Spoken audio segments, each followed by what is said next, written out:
Welcome dear students, आप सभी का एक बार फिर से स्वागत है मेरे यूट्यूब चैनल टेस्टी मैथ में। चलिए देखते हैं फिर से एक इंपॉर्टेंट क्वेश्चन। ऐसे बच्चे जिनके बेसिक कॉन्सेप्ट कंप्लीट नहीं है, क्लियर नहीं है, तो वो जरूर इस सीरीज पे ध्यान दें। बेसिक कॉन्सेप्ट ऑफ मैथमेटिक्स के लिए जो सीरीज स्टार्ट की है उस पर, चाहे वो किसी भी क्लास में है, उनके लिए क्लास कोई मायने नहीं है कि मैं इस क्लास में हूँ तो मैं इस पर ध्यान नहीं दूंगा। आप किसी भी क्लास में हैं, अगर आपको कहीं भी प्रॉब्लम आ रही है, अगर आपके बेसिक कॉन्सेप्ट अगर प्रॉब्लम कर रहे हैं तो आपके लिए बहुत ज़्यादा दिक्कत आने वाली है। इसलिए इस जो सीरीज स्टार्ट की है इसके हर क्वेश्चन पे आप नज़र बनाए रखें। अगर आपको लगता है कि ये क्वेश्चन आप सॉल्व कर सकते हैं तो ठीक है, और नहीं आपको लगता है कि ये नहीं कर पाऊंगा तो फिर आप जरूर देखें इस वीडियो को। ठीक है। If diagonal of a rhombus are 8 centimeter and 6 centimeter then find the length of its side. सबसे पहले तो आपको ये जानना चाहिए कि रोम्बस क्या होता है। रोम्बस एक ऐसा क्वाड्रिलेटर होता है जिसकी ऑल साइड्स इक्वल होती हैं। एक ABCD हमने क्वाड्रिलेटर बनाया और जिसकी चारों साइड बराबर हो जाएंगे तो ये क्या बन जाएगा, रोम्बस हो जाएगा। ठीक है। तो आप डायरेक्ट इसको, अगर रोम्बस कहा गया है तो आप इसको रोम्बस बनाएंगे। रोम्बस की फिगर आपके दिमाग में क्लियर हो जानी चाहिए। ऐसा क्वाड्रिलेटर जिसकी ऑल साइड्स कैसी हो, इक्वल हो। ठीक है। तो वो क्या बन जाएगा, रोम्बस बनेगा। ठीक है। तो अब देखिए ABCD, हमारे पास में ABCD क्या हो गया, एक रोम्बस हो गया जिसमें डायगोनल दे रखे हैं। डायगोनल क्या होते हैं, जो भी अपोजिट वर्टेक्स हैं इनको मिलाने से डायगोनल मिलता है। A से C को अगर हम मिलाएंगे यहाँ पे, ठीक है, ये देखिए इस तरह से, और B से किसको मिलाएंगे, D से ज्वाइन कर देंगे। तो ये क्या हो गए, AC और BD दो डायगोनल हमारे पास में आ गए जिनकी लेंथ गिवन है। इन डायगोनल्स की कितनी दे रखी है, एक तो 8 सेंटीमीटर है और एक 6 सेंटीमीटर है। यानी A से लेके C तक की जो डिस्टेंस है, A से C तक की डिस्टेंस कितनी दे रखी है, वो 8 सेंटीमीटर है। ठीक है। और जो BD है वो कितना दे रखा है, दूसरा डायगोनल, वो कितना छोटा लग रहा है, एक बड़ा होगा डायगोनल और एक छोटा होगा इसमें से।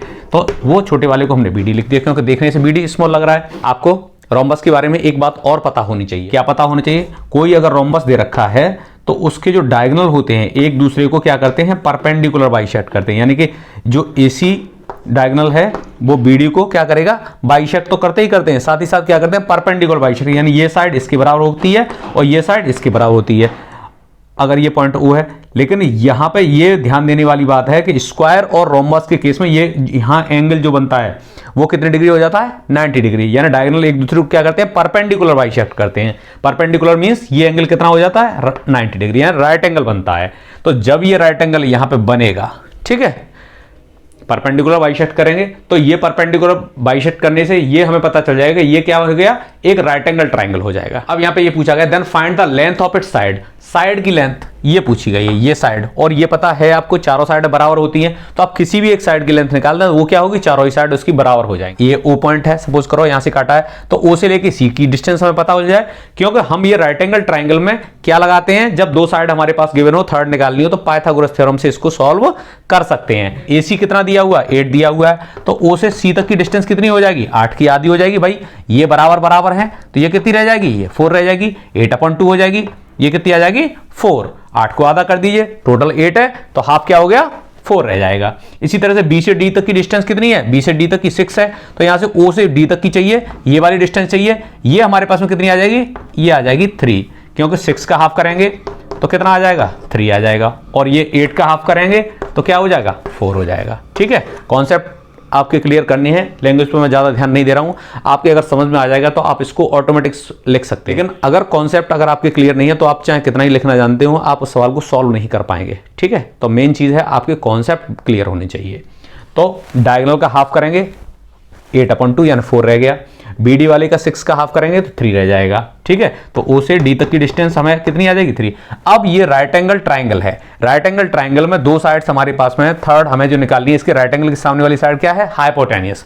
ये क्या चीज है, हाइपोटेन्यूस। तो जब भी हमारे पास में दो साइड्स हमारे पास गिवन है तो हम थर्ड साइड को कौन सी थ्योरम से निकाल सकते हैं राइट एंगल ट्रायंगल में, पाइथागोरस थ्योरम। और पाइथागोरस थ्योरम क्या कहती है, इस तरह से अगर सपोज करो ये राइट एंगल ट्रायंगल है तो यहाँ पे हाइपोटेन्यूस का स्क्वायर, ये हाइपोटेन्यूस है, इसका स्क्वायर परपेंडिकुलर स्क्वायर और बेस के स्क्वायर के सम के बराबर होता है। यानी कि परपेंडिकुलर स्क्वायर प्लस बेस का स्क्वायर। ये कौन सी थ्योरम है, पाइथागोरस थ्योरम। पाइथागोरस थ्योरम, ठीक है, इसको कहते हैं पाइथागोरस थ्योरम। और ये किस में अप्लाई होती है, राइट एंगल ट्रायंगल में।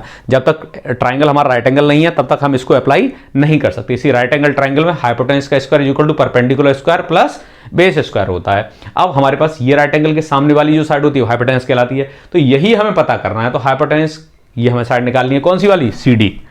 हमें CD का स्क्वायर क्या हो जाएगा, परपेंडिकुलर। इसके लिए ये एक परपेंडिकुलर हो गया यानी कि 3 का स्क्वायर हो जाएगा, प्लस बेस कितना हो जाएगा OCC तक, ये 4 हो जाएगा, 4 का स्क्वायर।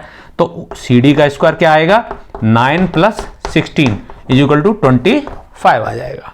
तो जब सी डी का स्क्वायर हमारे पास 25 आ गया और सी डी निकालेंगे तो क्या हो जाएगा, √25, और 25 का अंडर रूट लेंगे तो कितना आ जाएगा, 5 आ जाएगा।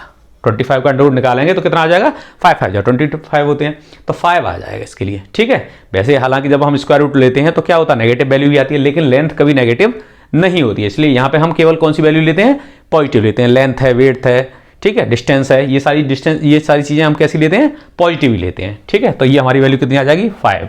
तो यहाँ से यही हमें पूछा गया था, इसकी लेंथ कितनी होगी, किसकी, साइड की, तो वो कितनी निकल के आ गई, 5, और सेंटीमीटर में दे रखा है इसलिए सेंटीमीटर। तो कौन सा ऑप्शन इसमें से, ऑप्शन हमारा पहला ही ऑप्शन करेक्ट है, ठीक है। तो जब कभी भी आपके सामने रोम्बस पूछा जाए, रोम्बस से रिलेटेड कोई भी क्वेश्चन आए, तो आपके रोम्बस की जो प्रॉपर्टीज़ हैं वो आपको याद होनी चाहिए। रोम्बस एक ऐसा क्वाड्रिलेटर होता है जिसके डायगोनल क्या करते हैं, एक दूसरे को बाइसेक्ट करने के साथ साथ वो क्या करते हैं, उसको परपेंडिकुलर बाइसेक्ट करते हैं, यानी एक दूसरे को कितने एंगल पर काटते हैं, वो 90 डिग्री पे, ठीक है। तो राइट एंगल ट्राइंगल, ये हमें राइट एंगल ट्राइंगल मिल जाएगा, कोई किसी में भी लगा सकते हैं, ऐसा कुछ नहीं है।